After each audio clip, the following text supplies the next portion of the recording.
সাল্লাল্লাহু আলাইহি ওয়াসাল্লাম যখন মক্কায় দাওয়াত দিলেন, কাফেররা তো দাওয়াত গ্রহণ করে না। রাসূলুল্লাহ সাল্লাল্লাহু আলাইহি ওয়াসাল্লাম দুটো কারণে চিন্তিত হয়ে গেলেন। একটা হলো নিজের কারণে, আর একটা হলো উম্মতের চিন্তায়। এক নম্বর চিন্তা, আল্লাহ তাআলা আমাকে যেই দায়িত্ব দিয়েছেন, না জানি সেই দায়িত্ব আমি যথাযথভাবে পালন করতে পারতেছি কিনা। কারণ আমার কথায় তো কেউ ঈমান আনে না। আবার চিন্তা করতেছেন, যাদের কাছে এই দাওয়াত দিচ্ছি তারা দূরের কেউ না, কেউ প্রতিবেশী, কেউ চাচা, কেউ দাদা, কেউ আত্মীয় স্বজন, কিন্তু এরা তো আমার কথা মানে না। নবীজি এই দুইটা কারণে প্রচন্ড রকমের চিন্তিত হয়ে গেলেন। ঈমান আনে না, উম্মতেরা ঈমান আনে না, মক্কাবাসী ঈমান আনে না, নবীজি চিন্তিত। খাওয়া দাওয়া কমে গেছে। সাধারণত মানুষ যখন বড় কোনো পেরেশানির মধ্যে পড়ে যায়, বড় কোনো চিন্তায় পড়ে যায়, তখন সুস্বাস্থ্য অনেক সময় ভেঙে যায়। হয় কি হয় না বলেন? আবার কিছু আল্লাহর বান্দা আছে, এদের কোনো টেনশন মেনশন নাই। যেমন আলহামদুলিল্লাহ, আমি আমার কথা, আমার যত টেনশন হয় আলহামদুলিল্লাহ তত ঘুম হয়। এরকম নজির নাই যে টেনশন হইছে আর আমার স্বাস্থ্য ভেঙে যাইতেছে, ঘুম হইতেছে। টেনশন হয়, ঘুম হয়, স্বাস্থ্য মাশাআল্লাহ আর কমে না। কিন্তু অনেক আল্লাহর বান্দা আছে চিন্তায় পেরেশানিতে স্বাস্থ্য শেষ, খাওয়া দাওয়া শেষ, আছে না নাই? নবীজি খাওয়া দাওয়া বন্ধ করে দিয়েছেন চিন্তায় পেরেশানিতে। আল্লাহ রাব্বুল আলামিন বলেন, লাআল্লাকা বাখিউন নাফসাকা আল্লা ইয়াকুনু মুমিনিন। আপনি নিজেকে নিজে মৃত্যু মুখে ঠেলে দিচ্ছেন। তারা ঈমান না আনার কারণে কেন আপনি নিজেকে মৃত্যু মুখে ঠেলে দিচ্ছেন? তাহলে চিন্তা করে দেখেন, উম্মত কথা গ্রহণ করতো না, নবীজি চিন্তায় খানা দানা ছেড়া দিতেন। কেমন নবী! শুধু তাই না, যখন মক্কাবাসী নবীজির কথা শোনে না, নবীজির কথা ঈমান আনে না, নবীজি চলে গেলেন তায়েফ, যেখানে তার শৈশবের বড় একটা অংশ অতিবাহিত হয়েছে। তায়েফে নবীজি চলে গেছেন। তায়েফে গিয়া যখন মানুষের মধ্যে দাওয়াত দিচ্ছেন, কুলু লা ইলাহা ইল্লাল্লাহ তুফলিহুন, তোমরা বলো লা ইলাহা ইল্লাল্লাহ, তোমরা সফল কাম হয়ে যাইবা। মক্কার কাফেররা ওই জায়গায় একদল দুষ্টু মানুষকে আমার আপনার নবীজির পেছনে লাগায়া দিছে, বলে ও হলো পাগল। সাধারণত দেখবেন রাস্তায় যখন কোনো পাগল চলে, কিছু কিছু দুষ্টু ছেলে পেলে আছে, খুসা মারে, ইটা মারে, আছে না নাই? যখন বলছে ওই বেটা হলো পাগল, তোরা পাথর মার। এইবার তায়েফের মানুষেরা নবীজির গায়ে পাথর মারা শুরু করলো। রাসূলুল্লাহ সাল্লাল্লাহু আলাইহি ওয়াসাল্লামের গায়ে পাথরের আঘাতে রক্তাক্ত হয়ে গেল। গা বেয়ে বেয়ে রক্ত পড়তেছে। এতটা রক্ত নবীজির গা দিয়ে পড়তো, নবীজি মাঝে মধ্যে রক্ত শূন্যতায়, দুর্বলতায় পড়ে যাইতেন। আবার উঠতেন, আবার ওই একই কথা, কুলু লা ইলাহা ইল্লাল্লাহ তুফলিহুন, তোমরা বলো লা ইলাহা ইল্লাল্লাহ, তোমরা সফল হয়ে যাইবা। হযরত যায়েদ রাদিয়াল্লাহু তাআলা আনহু আমার আপনার নবীজির সাথে ছিলেন। ওই দুষ্টু লোকেরা যখন পাথর মারতো, সে নবীজির সামনে পাথর থেকে বাধা হয়ে দাঁড়াইতো। নবীজির গায়ের অবস্থা এমন ছিল, আয়েশা সিদ্দিকা রাদিয়াল্লাহু তাআলা আনহা একদিন নবীজির গায়ে দাগ দেখে বলতেছে, ইয়া রাসূলুল্লাহ, আপনার কি কখনো বসন্ত হয়েছিল কিনা, ফক্স হয়েছিল কিনা? আপনারা হয়তো দেখে থাকতে পারেন, যাদের গায়ে অতিরিক্ত বসন্ত হয়, ফক্স হয়, এক সময় ওই জায়গাগুলো গর্ত হয়ে যায়, আর ওই গর্তগুলো পূরণ হয় না। দেখছেন না এরকম? আয়েশা সিদ্দিকা রাদিয়াল্লাহু তাআলা আনহা বলেন, আপনার গায়ে কি ফক্স হয়েছিল নাকি, বসন্ত হয়েছিল নাকি? নবীজি বললেন, না আয়েশা, আমার কখনো বসন্ত হয় নাই। তবে ইয়া রাসূলুল্লাহ, এই দাগ কিসের দাগ? নবীজি বলেন, শোনো, আমি যখন তায়েফবাসীর মধ্যে দ্বীনের দাওয়াত নিয়ে গেলাম, তারা তো বুঝে নাই, তারা আমার গায়ে পাথর মেরেছে। ওই যে পাথরের আঘাতে আমার এই দেহটা ক্ষতবিক্ষত হয়ে গিয়েছিল আয়েশা, এটা হলো তাদের নিক্ষিপ্ত সেই পাথরের দাগ, এটা বসন্তের দাগ নয়।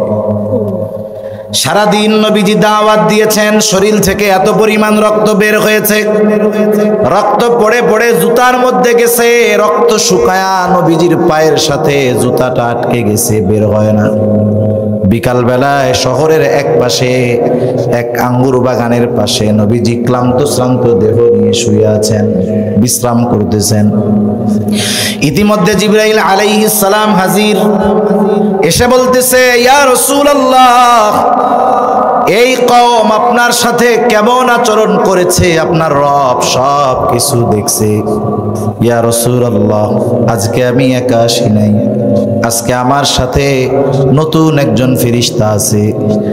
এইবার ওই ফেরেশতার সামনে এসে রাসূলুল্লাহ সাল্লাল্লাহু আলাইহি ওয়াসাল্লাম বলেন, আমাকে সালাম দিল, আসসালাতু ওয়াসসালামু আলাইকা ইয়া রাসূলুল্লাহ, আমি হলাম পাহাড়ের দায়িত্বে নিয়োজিত ফেরেশতা, আপনি আমাকে যদি আদেশ করেন তাহলে আমি দুটো পাহাড় এমন ভাবে মিশিয়ে দিব, তায়েফবাসীকে পরিপূর্ণভাবে নিশ্চিহ্ন করে দিব। একটু চিন্তা করে দেখেন তো, কেউ যদি আমাদের উপরে কোনো আঘাত দিত, আমাদেরকে কষ্ট দিত, আর আমরা যদি এইরকম সুযোগ পাইতাম, হাত ছাড়া করতাম নাকি? চিন্তা করতাম, আমারে গায়ে হাত দিছ, 14 গোষ্ঠী শেষ। আছে না এরকম? আমরা তো এত প্রতিশোধ পরায়ণ, ছোটখাটো বিষয়ের জন্য একজন মানুষ আর একজন মানুষকে লাঞ্ছিত করতে, অপমানিত করতে বাধে না। কত জায়গায় তো এমন হয় 2, 4, 5, 10 টাকার জন্য একেবারে জীবনটাই শেষ করে দেয়। আছে না নাই? জামানাও এরকম চলতেছে গোটা দুনিয়া ব্যাপী। কিয়ামতের আগে নির্বিচারে হত্যা বেড়ে যাবে। রাসূলুল্লাহ সাল্লাল্লাহু আলাইহি ওয়াসাল্লাম জানায় দেন, হত্যা খুন খারাপি বেড়ে যাবে। যে খুন করবে, হত্যা করবে, সে জানবে না কেন হত্যা করলো, যাকে হত্যা করা হবে সেও জানবে না কেন আমি মরলাম। তার মানে যে মারা গেল সেও জানে না কেন মরলাম, যে মারলো সেও জানে না কেন মারলাম। বলেন তো, গোটা দুনিয়ার পরিস্থিতি এখন এরকম আছে না? না, পৃথিবীর বিভিন্ন দেশে প্রতিদিন সকাল করে তারা মৃত্যুর অপেক্ষা করতে করতে কোন সময় একটা বোমা এসে পড়ে আর মরে যায়, তার ঠিক আছে। পৃথিবীর অনেক দেশের পরিস্থিতি এরকম যে সকাল থেকে রাত হয় মৃত্যুর জন্য প্রতীক্ষা করতে করতে। রাসূল আকরাম সাল্লাল্লাহু আলাইহি ওয়াসাল্লাম প্রতিশোধ পরায়ণ ছিলেন না। যখন বলল, আপনি যদি বলেন 2 পাহাড়কে মিশিয়ে তায়েফবাসীকে নিশ্চিহ্ন করে দেওয়া হবে, নবীজি এতক্ষণ বিশ্রামের হালতে ছিলেন, এবার তিনি সোজা হয়ে বসলেন। কি বললেন নবী? এ কথা বলেন নাই যে দাও ওকে শেষ করে দাও। নবীজি তখন বলতেছেন, বাল আরজু আন ইয়াখরুজাল্লাহু মিন আসলাবিহিম মান ইয়াবুদাল্লাহ ওয়াহদা লা ইউশরিকু বিহি আহাদা। নবীজি বললেন, শোনো, আমি তো এই ব্যাপারে আশাবাদী। বাল আরজু আন ইয়াখরুজাল্লাহু মিন আসলাবিহিম, আল্লাহ তাআলা এদের থেকে পরবর্তীতে এমন প্রজন্ম বের করবে যারা এক আল্লাহর ইবাদত করবে, ওই আল্লাহ তাআলার সাথে কাউকে শিরিক করবে না। উম্মতের প্রতি কেমন মহব্বত থাকলে ওই অবস্থা করার পরেও একজন মানুষ প্রতিশোধ পরায়ণ না হয়ে এই আশা করে, এরা হয়তো বুঝতে পারে নাই, এরা হয়তো ঈমান আনে নাই, কিন্তু এদের পরবর্তী প্রজন্ম হয়তো ঈমান আনবে, দ্বীনের পথে আসবে, আল্লাহর ইবাদত করবে, আল্লাহ তাআলার সাথে শিরিক করবে না। কেমন নবীর উম্মত আমরা, উম্মতের প্রতি কেমন মায়া, কেমন দয়া। রাসূল আকরাম সাল্লাল্লাহু আলাইহি ওয়াসাল্লাম একদিন সাহাবাদেরকে নিয়ে পথ চলতেছেন। হঠাৎ করে নবীজি সাল্লাল্লাহু আলাইহি ওয়াসাল্লাম বললেন, আমার ভাইদের সাথে আমার দেখা করতে খুব মন চায়, আমার ভাইদেরকে দেখতে মন চায়। সাহাবাদের মধ্য থেকে জবাব হলো, ইয়া রাসূলুল্লাহ, আমরা কি আপনার ভাই নই? নবীজি সাল্লাল্লাহু আলাইহি ওয়াসাল্লাম বললেন, শোনো, তোমরা হলে আমার সাহাবী, আর আমার ভাই হলো তারা আমি দুনিয়া থেকে যাবার পর আমাকে না দেখে যারা আমার উপরে ঈমান আনবে, তারা হলো আমার ভাই। এইরকম এক একটা উপমা দিতে গেলে দীর্ঘ সময়ের দরকার, লম্বা কথা হয়ে যাবে। আমি এতটুকুই বুঝাতে চাই যে রাসূল আকরাম সাল্লাল্লাহু আলাইহি ওয়াসাল্লামের উম্মতের প্রতি ভালোবাসা ছিল কি ছিল না? জোরে বলেন, ছিল। স্বাভাবিক আমি যদি আপনাদেরকে বলি ভাই অমুকরে ভালোবাসেন, অমুকরে ভালোবাসেন, আপনি হয়তো কারণ খুঁজবেন তাকে কেন ভালোবাসবেন, সে আমার কি কল্যাণে আসছে, সে আমার কি উপকার করেছে। এটা মানুষের একটা প্রবৃত্তি, একটা মানুষের অভ্যাস। স্বাভাবিক আমরা তার প্রতি কৃতজ্ঞ হই, আমরা তাকে ভালোবাসি যে আমাকে ভালোবাসে, যার থেকে আমি ভালোবাসা পাই, স্বাভাবিক তাকে আমরা ভালোবাসি, ঠিক কিনা বলেন? আল্লাহ প্রদত্ত অনুগ্রহ নেয়ামতগুলোর মধ্যে অন্যতম এক নেয়ামত যে আল্লাহ তাআলা আমাদেরকে মুহাম্মাদুর রাসূলুল্লাহ সাল্লাল্লাহু আলাইহি ওয়াসাল্লামের মতো একজন নবী দিয়েছেন, আর আমাদেরকে ওনার মতো একজন নবীর উম্মত বানিয়েছেন, ঠিক কিনা বলেন? নবীজি আল্লাহ তাআলার পক্ষ থেকে আমাদের জন্য অনুগ্রহ নেয়ামত, এ কথা আমার না, এ কথা বলছেন কে? আল্লাহ তাআলা বলছেন। আল্লাহ তাআলা বলেন, لقد من الله على المؤمنين إذ بعث فيهم رسولا من أنفسهم। আল্লাহ রাব্বুল আলামিন বলেন, লাকাদ মান্নাল্লাহু আলাল মুমিনিন, মুমিনদের জন্য, মুমিনদের উপর আল্লাহ রাব্বুল আলামিনের বিশেষ এক অনুগ্রহ। কি সেই অনুগ্রহ? ইদ বাআসা ফীহিম রাসূলাম মিন আনফুসিহিম, যে তিনি তাদের মধ্য থেকে তাদের জন্য একজন রাসূল প্রেরণ করেছেন। সে রাসূল কেমন রাসূল? সেই রাসূলের দায়িত্বের কথা আমি বলতেছি না, সেই রাসূলের দায়িত্বের কথাগুলো আল্লাহ তাআলা এই আয়াতের মধ্যে এরপরে বলেছেন, ইয়াতলু আলাইহিম আয়াতিহি ওয়া ইউযাক্কিহিম ওয়া ইউআল্লিমুকুমুল কিতাবা ওয়াল হিকমা ওয়া ইন কানু মিন ক্বাবলু লাফি যালালিম মুবিন। আল্লাহ রাব্বুল আলামিন বলেন, সেই রাসূল কি করবে? ইয়াতলু আলাইহিম আয়াতিহি ওয়া ইউযাক্কিহিম, তিনি তাদের মধ্যে তার কাছে যা নাজিল করা হয় সেটা তিনি তিলাওয়াত করে, পাঠ করে করে উম্মতদেরকে শোনাবেন। ওয়া ইউযাক্কিহিম, তাদেরকে পরিশুদ্ধ করবেন, তাদের আত্মাকে পরিশুদ্ধ করবেন। ওয়া ইউআল্লিমুকুমুল কিতাবা ওয়াল হিকমা, তিনি তাদেরকে হিকমত এবং কিতাবের শিক্ষা দিবে। আল্লাহ তাআলা বলেন, এই রাসূল তোমাদের জন্য এমন অনুগ্রহ যে এই রাসূল তোমাদের মধ্যে আসার আগে তোমরা স্পষ্ট গুমরাহিতে লিপ্ত ছিলা। এজন্যই আল্লাহ তাআলা বলেন, ওয়া ইন কানু মিন ক্বাবলু লাফি যালালিম মুবিন, আল্লাহর রাসূল তোমাদের মাঝে আসার আগে তোমরা ইতিপূর্বে পথভ্রষ্টতার মধ্যে ছিলা, গুমরাহিতে লিপ্ত ছিলা। তাহলে বুঝে থাকলে একটু জবান খুলে জবাব দিবেন, রাসূল আল্লাহ তাআলার পক্ষ থেকে আমাদের জন্য বিশেষ অনুগ্রহ কিনা? এটা রাসূলের কাজ আর কি, কাজগুলা বলছে। রাসূল সাল্লাল্লাহু আলাইহি ওয়াসাল্লাম আমাদের প্রতি আল্লাহর পক্ষ থেকে অনুগ্রহ, কিন্তু তিনি আমাদের জন্য কেমন অনুগ্রহশীল ছিলেন? উম্মতের জন্য নবীজি সাল্লাল্লাহু আলাইহি ওয়াসাল্লাম কেমন অনুগ্রহশীল ছিলেন, উম্মতের জন্য কেমন মায়া ছিল। আজকে আরবি তারিখ হিসাবে 12ই রবিউল আউয়াল। দুনিয়াব্যাপী একটা কথা বেশ প্রসিদ্ধ, তবে পরিপূর্ণ বিশুদ্ধ নয়। আমাদের মনে রাখতে হবে, সব প্রসিদ্ধ কথাই কিন্তু বিশুদ্ধ হয় না। কিছু বিষয় আছে প্রসিদ্ধ, প্রসিদ্ধ হলেই বিশুদ্ধ হয় না। রবিউল আউয়াল, 12ই রবিউল আউয়াল,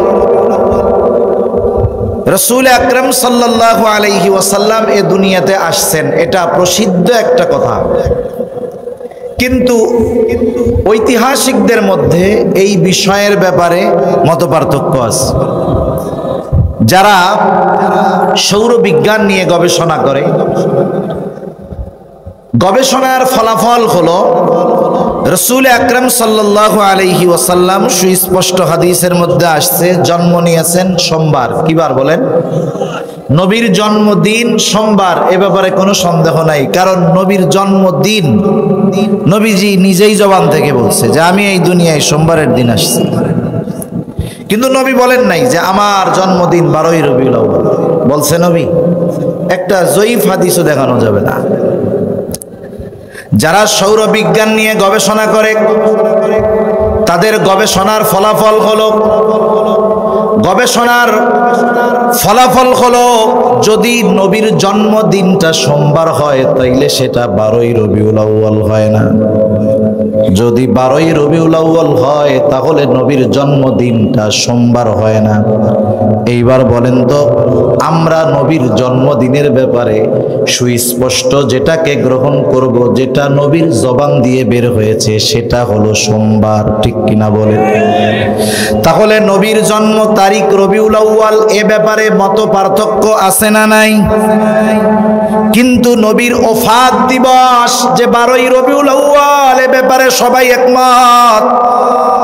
তাহলে বুঝেন তো, যার মধ্যে ন্যূনতম জ্ঞান বুদ্ধি আছে, যেই বিষয়ের মধ্যে মত পার্থক্য আছে, সেই বিষয়টা বাদ দিয়ে অবশ্যই সে সুনিশ্চিত বিষয়টাকে গ্রহণ করবে। ঠিক কিনা বলেন? আপনাদেরকে জিজ্ঞাসা করি, আমাদের স্বাধীনতার স্থপতি বঙ্গবন্ধু শেখ মুজিবুর রহমান, বলেন তো ওনার জন্ম তারিখ কত? আরে সাল কইলে হবে না তো, তারিখটা কোন আছে খবর? বলেন তো বঙ্গবন্ধু শেখ মুজিবুর রহমানের মৃত্যু তারিখ কত? জোরে কোন? 15ই আগস্ট। এই ব্যাপারে খবর আছে, কিন্তু বঙ্গবন্ধুর জন্মদিনের খবর নাই। তাইলে কি আমি আপনাদের বলবো যে আপনারা বঙ্গবন্ধুর জন্মতে খুশি হন নাই? সুযোগ আছে বলার? কোনো বলার সুযোগ নাই। অথচ দেখেন, প্রসিদ্ধ হলো উনি কোন দিন মারা গেছে। ওই দিনটা একটা হৃদয় বিদারক ঘটনা, বাংলাদেশের ইতিহাসে একটা কলঙ্কজনক ঘটনা। ঠিক কিনা বলে? অথচ তাকায় দেখেন, যেই তারিখের ব্যাপারে নবীজির ওফাতের ব্যাপারে সকলে একমত, ওই দিন যারা আনন্দের দিন বানায়, আসলে এরা সিন্নি খাওয়া পার্টি হতে পারে, কিন্তু নবীজির খাঁটি আশেক হতে পারে না। রাসূলুল্লাহ সাল্লাল্লাহু আলাইহি ওয়াসাল্লাম এ দুনিয়াতে আসছেন, উম্মতের প্রতি তার মহব্বত, মায়া, কেমন দরদ, কেমন ভালোবাসা। রাসূল আকরাম সাল্লাল্লাহু আলাইহি ওয়াসাল্লাম উম্মতের প্রতি কেমন দরদ ছিল, কয়েকটা হাদিস আপনাদের খেদমতে বললে বুঝতে সহজ হবে। মূল আলোচনাটা পুরাটুক কথা শুনলে ইনশাআল্লাহ বুঝে আসবে। রাসূলুল্লাহ সাল্লাল্লাহু আলাইহি ওয়াসাল্লামের ব্যাপারে আব্দুল্লাহ ইবনে আমর ইবনুল আস রাদিয়াল্লাহু তাআলা আনহু থেকে বর্ণিত হাদিস, তিনি বলেন রাসূল আকরাম সাল্লাল্লাহু আলাইহি ওয়াসাল্লাম তিলাওয়াত করলেন, আন্নান নবী সাল্লাল্লাহু আলাইহি ওয়াসাল্লাম তাআলা মা নাযালা ফি ইব্রাহিম আলাইহিস সালাম। রাসূল সাল্লাল্লাহু আলাইহি ওয়াসাল্লাম তিলাওয়াত করলেন কোরআনুল কারীম থেকে, যেখানে ইব্রাহিম আলাইহিস সালামের ব্যাপারে আল্লাহ তাআলা নাজিল করেছেন। ইব্রাহিম আলাইহিস সালাম ওনার উম্মতের জন্য একটা দোয়া করছে আল্লাহ তাআলার কাছে। সেই দোয়ার কথাটা আল্লাহ তাআলা নাজিল করছে, কারণ প্রত্যেকটা নবী তার উম্মতকে ভালোবাসে, মহব্বত করে, মায়া করে, এটা স্বাভাবিক বিষয়। ইব্রাহিম আলাইহিস সালামও তার উম্মতদের মায়া করতেন, ভালোবাসতেন। গুনাহগার হোক, শিরকের সাথে লিপ্ত হোক, উম্মতের কল্যাণকামী ছিল প্রত্যেকটা নবী। ইব্রাহিম আলাইহিস সালাম ওনার উম্মতের জন্য আল্লাহর কাছে দোয়া করতেছে, রব্বি ইন্নাহুন্না আদলালনা কাসীরাম মিনান নাস ফামান তাবিআনি ফাইন্নাহু মিন্নি ওয়া মান আসানি ফাইন্নাকা গফুরুর রহিম। ইব্রাহিম আলাইহিস সালাম তার উম্মতের ব্যাপারে আল্লাহ তাআলার কাছে বলে, রব্বি ইন্নাহুন্না আদলালনা কাসীরাম মিনান নাস। ও আমার রব, এই মূর্তিগুলা প্রতিমাগুলা অধিকাংশ মানুষকে পথভ্রষ্ট করে ফেলেছে। আদলালনা কাসীরাম মিনান নাস ফামান তাবিআনি ফাইন্নাহু মিন্নি। যারা আমার কথায় সাড়া দিয়ে মূর্তি পূজা বাদ দিয়ে আমার অনুসরণ করেছে, ফাইন্নাহু মিন্নি, সে তো আমার দলভুক্ত। কিন্তু যারা আমার কথা বাদ দিয়ে মূর্তি পূজা ছাড়ে নাই, এরাও তো আমার উম্মত।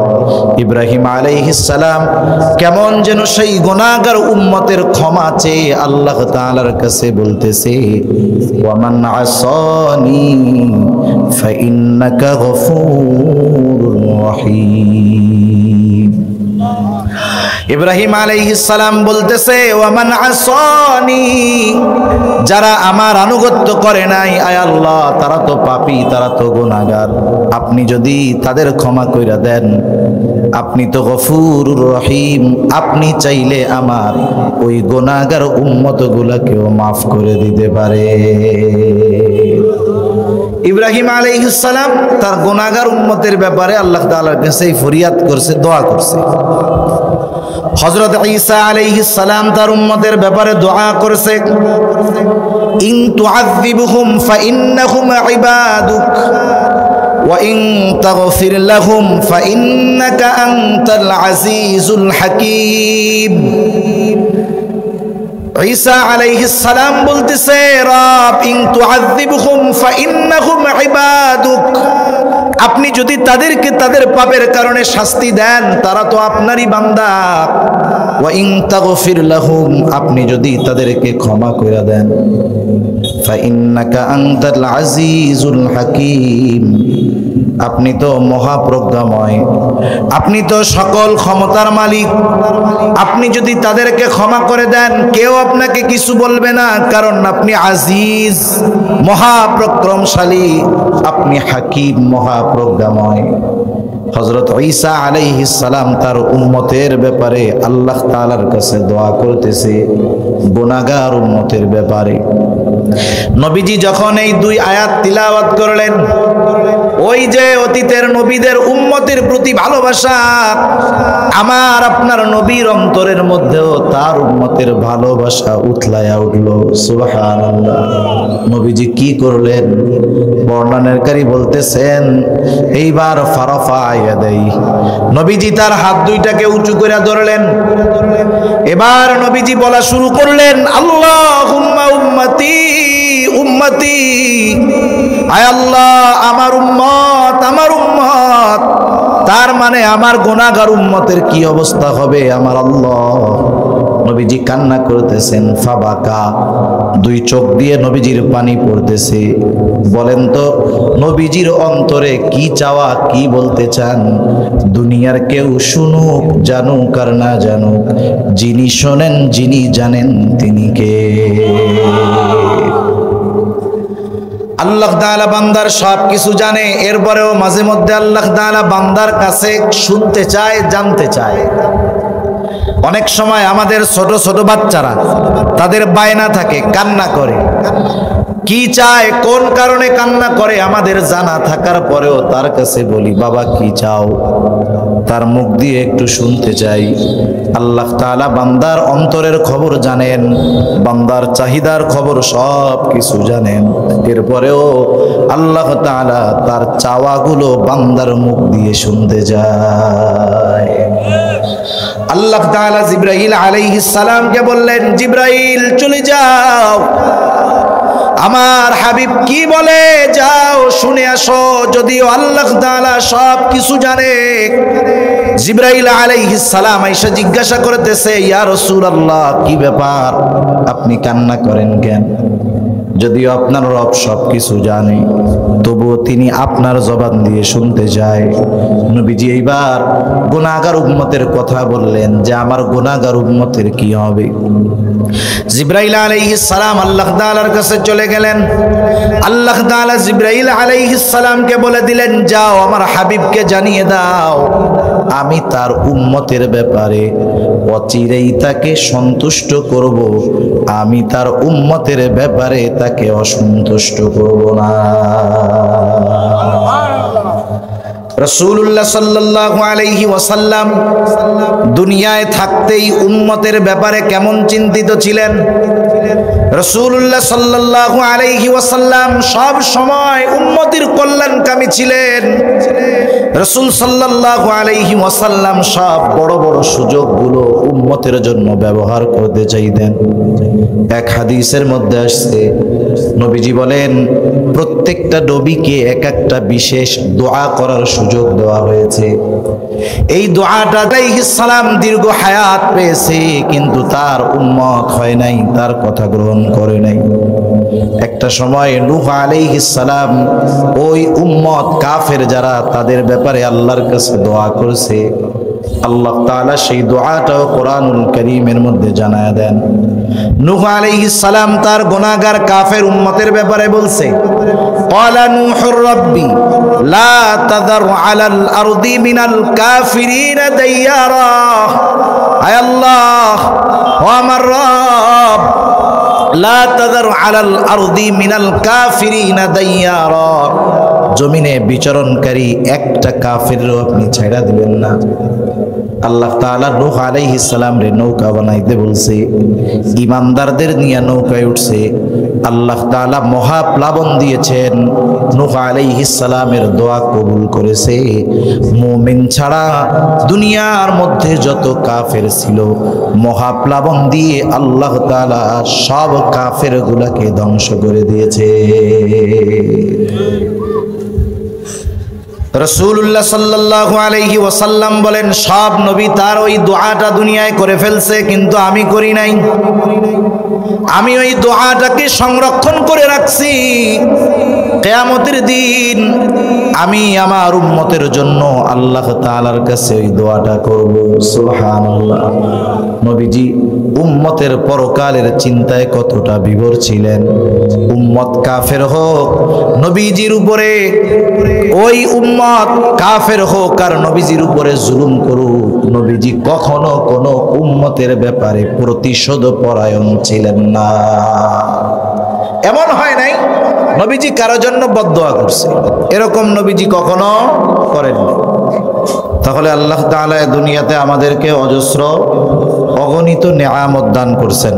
আল্লাহ প্রদত্ত নেয়ামতের সংখ্যা দুনিয়ার কারো জানা নাই। আল্লাহ তাআলা কোরআনুল কারীমের মধ্যে সে কথাই বলেন, ওয়া ইন তাউদ্দু নি'মাতাল্লাহি লা তুহসুহা। তোমরা যদি আমার নেয়ামত সমূহ গণনা করো, হিসাব করতে পারবা না। আল্লাহ তাআলার অগণিত নেয়ামত আমাদেরকে দান করছেন, এই জন্য এমন না যে নেয়ামতগুলোর দাম অনেক কম, বিষয়টা এমন না। বাজারে সাধারণত যেই জিনিসগুলো বেশি পাওয়া যায়, বলেন তো সেই জিনিসের দাম কম না বেশি? কম কম। যেমন শহরে শীতের কালে সবজি বেশি বেশি পাওয়া যায়। শহরেই শীতের সময় দেখা যায় টমেটোর কেজি 5 টাকা, 7 টাকা, 10 টাকা।